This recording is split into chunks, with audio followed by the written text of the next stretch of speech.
Hey YouTube, what's going on? Hope you're doing well. Thanks for returning to the channel. I'm gonna take the car out for a drive. So it's a cold day in December. I think it's about 15 degrees, maybe 20 degrees out.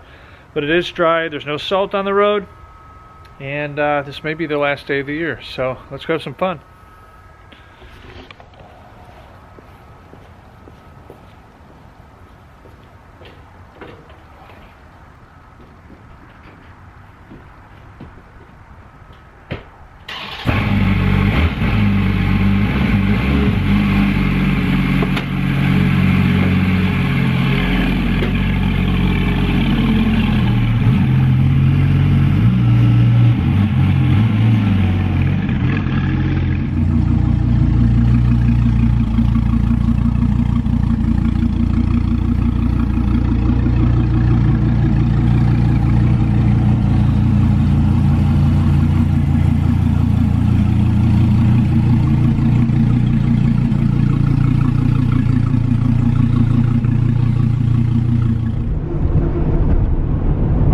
It's actually a little warmer than I thought out. It says it's 30 out.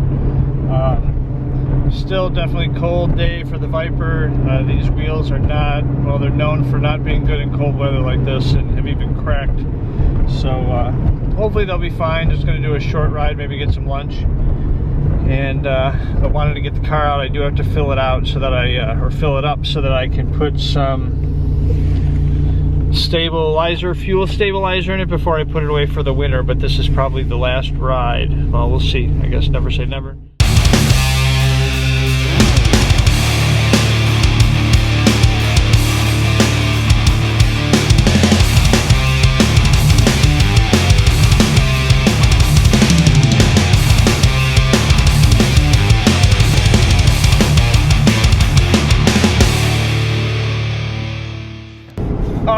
So took a little ride in the Viper today, had some fun, but it's really cold out, so I didn't want to tear the tires up too much. And it's been put back on the lift probably for the last time this season. It's, what is it? I think it's like the 9th of December. So probably gonna start getting bad weather here. Won't be able to drive it much the rest of the year. So I am, right now I've shifted vehicles now in the Ram, and sorry you got a mess there behind me, but I've got the trailer. I'm towing the trailer to go drop it off where I store it, and just had some work done to the trailer, put in some E-Track. So the trailer, it's an ATC Quest 405 trailer. I get lots of people asking about the trailer.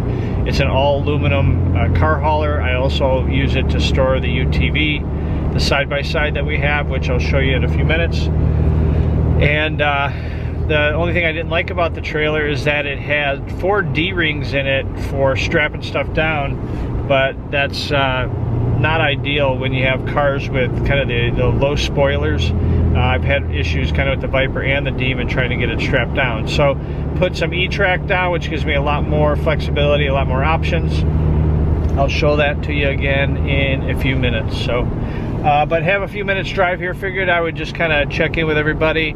I've posted a few videos recently about the Dodge Demons, and I don't know if people watch the videos, but you know, I get all kinds of comments around, why buy 3 Demons? Why do you have 2 Demons? That's crazy talk. And so I figured I would just comment on that a little bit. So today, currently, I do not have 3 Demons. I've bought a total of 3 Demons, but right now I have 2.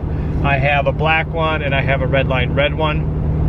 And I never really intended to, or didn't plan necessarily to have 2. It just kind of ended up that way. And I will for sure sell at least one of them. For those of you that haven't been following the channel for a while, as a reminder, you know, I had a Torrid Red Demon. Was kind of one of the first people in my area to have one. Unfortunately, I was not able to, I did not get an allocation for one, so I had to buy it from a private party who had already bought it. So I bought it from a guy out of Arizona. It had about 80 miles on it. And I drove that Demon this season, so all of 2018 pretty much. Had a ball with it, took it to a YouTube call out, did a countless cars and coffee with it, had all kinds of fun with it, and got it up to about 4,500 miles. And so plan was to sell that one and kind of reload, buy another Demon. And so I started looking, and I ended up, well, one, I did sell the Demon, obviously, so I sold the Torrid Red one to a guy on Facebook. Crazy though is I actually listed the Viper. I had a blue ACR Viper, one of one, that I did pretty much the same thing. Bought it with, I think, around 2,000 miles on it, and I put another 2,500 on it this season. And again, the plan was to kind of flip out of it and buy something new again. And so people are always asking me, like, how do you buy and sell these things and just not lose your ass? You know, how do you do that? How's that possible? You know, I just try to be smart and negotiate well and just know the market really well.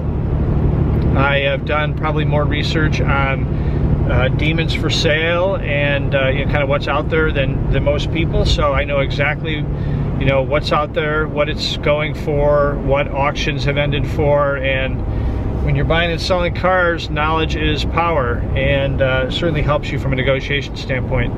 And then next, I'm always looking for private party sales, just because in Illinois at least, if you do a private party sale, the tax rate is significantly less than what it is if you buy through a dealer. So nothing against dealers, you know, I think it's important to have a good relationship with a dealer for service work. But when it comes to, you know, buying the car, you know, if you can buy a car through a private party and you know, the vehicle's still under warranty, you're usually going to save yourself a lot of money. But it is what it is. You know, car dealers are in the business to make money. So anyways, so I listed the Viper, the blue Viper that I had. I listed that in a Viper forum out on Facebook, just to see if there would be any interest, if anybody was interested and maybe wanted to buy that. And I got a guy messaged me from Florida, interested in the car. And through our dialogue and negotiations, he ended up being interested. He found out that I had a Viper, or excuse me, that I had the red Demon as well. And long story short, he ended up buying both cars, came up and looked at them, sold them to him. We had a shipper bring them down to him. He's in Miami. I'll post his Instagram name here in the comments or on the video, just so you can check that out as well. He's now building a page, and you can continue to follow those cars if you liked them. I did love them. They were both awesome cars. So anyways, back to the Demon. So Demon and Viper gone. I go and start looking for a new Demon, and I coincidentally happened to find one relatively close to me. The odd story is that the Demon was listed on eBay, and it was listed by a dealer that was relatively local to me. I called up the dealer and made them an offer, and I'll share it with you. I made an offer for $106,000 because I figured if I bought it for that, drove it for another season, I'd be able to flip out of it and probably not lose money. So I ended up making the offer. He took a while to get back to me, and by the time he got back to me, the auction was down to kind of the final day. And with eBay, when the auction is in the final 24 hours, the seller can't just cancel the auction without kind of going through a process, or you know, especially if there's bidders already on the auction, and this item did have bidders on it. So at the time, I think the auction was around $95,000. It was just kind of sitting there, but there were a bunch of people watching it, and so I ended up kind of watching it myself, and he couldn't sell it to me even though I was going to give him the 106. And I ended up bidding with like 10 seconds to go. I bid $101,000, and the auction I ended up winning it for $100,300. So I got it $6,000 less than I would have days earlier had he sold it to me outside of auction. So really good circumstance there, you know, to buy a Demon for $100,000, even with taxes. You know, at the very least, I should be able to sell this thing for what I bought it for pretty quick, is my thinking. And so I bought it, and that was it. While I was kind of, over those few days, while I was looking at vehicles and making offers to people, I found the Redline Red Demon owner who had also had his on eBay, but his auction did not end with any high bidders. Super nice guy, but kind of an amateur when it came to eBay. He had 3 poor quality pictures, very little information in the description, not a lot of eBay feedback. And so I'm sure most people just didn't think he was legit, and if you don't market it well, you're not going to sell it well. And so he didn't get any offers. I called him up and I offered him $105,000, And he kind of laughed at that initially, and ended up coming back about 3 or 4 days later and said, okay, I'll take your offer. And so that good news there is he was a private party, so the taxes there are only $1,500, and net the red demon will actually cost me, even though I paid more for it, will cost me less than the black one did slightly. So anyways, that's how I ended up with 2 demons. Why did I buy the red one after I already had the black one? Because it has 30 miles on it, and I wasn't sure at the time, you know, whether was gonna keep the red one or keep the black one, and so I figured, you know, a demon for that price with only 31 miles on it, again, I'm not gonna get hurt on it. I should be able to at least get out of it, and so I bought it. And so that's right, I have 2 right now, planning to sell at least 1, still debating exactly what I'm gonna do there. I do have a few people messaging me who are trying to make offers, and you know, one guy's very serious on the black one, says he wants it, and we'll see if that goes through. If it does, then the garage will be a little lighter for the winter, which is fine by me, and I'll keep the red one at least until the spring and decide what I want to do. But probably at this point end up driving it and enjoying the car. So that's it, end of the mystery. Why does this guy have 2 demons? Why buy so many demons? You know, had the guy with the red one responded sooner, I probably would have just gone and gotten that one and not ever had the black one, but that's not how it played out, and I'm a sucker for a good deal, and I was able to finance it and make it work, so did the deal. So, all right, I've arrived. I'm gonna show you guys this trailer, show you some of the mods I made to it, the E-Track, and I'll show you the UTV too while I got it here. All right, so here we are. This is the trailer. Again, it's a 24-foot ATC, which stands for Aluminum Trailer Company. If you're not familiar with them, it's an all aluminum trailer, which is nice because it makes it so much lighter. It's heavy enough to pull a trailer with you know, the car and other gear and stuff that you got in there. So if you can lighten up and use the, you know, the trailer or get an aluminum trailer, helps a lot. You know, versus steel trailers, it's going to be much heavier and more prone to rust. And so we'll give you a quick tour. This is the escape door, so when you pull the cars in, it's kind of tight on the side, so if you open this door, it allows you to climb out of the car. And then you just close that afterwards, and then the back's got some lights on it. This is a 405 series one, so this is one of the better Quest trailers that you can get. ATC Quest, I guess, is the model 405. Some lights for the outside, and this is where I store it, so got some outlets on the outside as well. So we'll go ahead and take a look inside, show you what I did to it. Those are my race ramps. There's a little ramp that pulls out here. It's a little dirty, but and then here you can see the E-Track that we installed. So before we just had these D-rings, which are okay, but there's only 4, so the positioning is limited.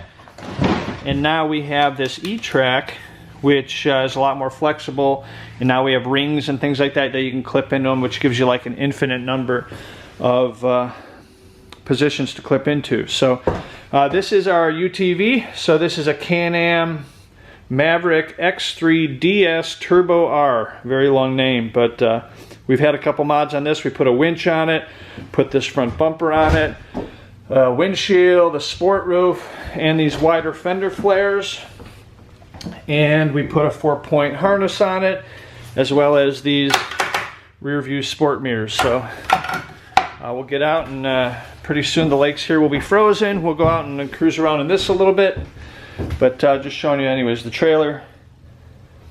This I don't have even strapped down right now, but and there's some extra track we have mounted on the wall where you can like mount extra cables and stuff like that. And this is how these go in. See how they clip in. And there you go. So yeah, so that's it. Happy with it. This trailer's got some nice cabinets in the front. We've got some garbage boxes in here, and then extra storage for things like helmets and helmet boxes. All of them are locking drawers, all that type of stuff. So great trailer. It's wired up and ready if you want to put like an air conditioner in it. It's got LED lights in it, You can see those, and then these are the ones for the outside. So you can see the outdoor lights as well for like a scenery if it's nighttime and you're loading stuff in and out. So, and that's for the rear tire carrier, or excuse me, spare tire. And we'll close this up, lock this up,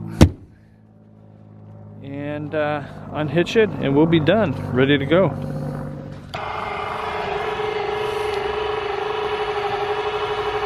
There you have it. And we will lock this up, put a safety lock on that.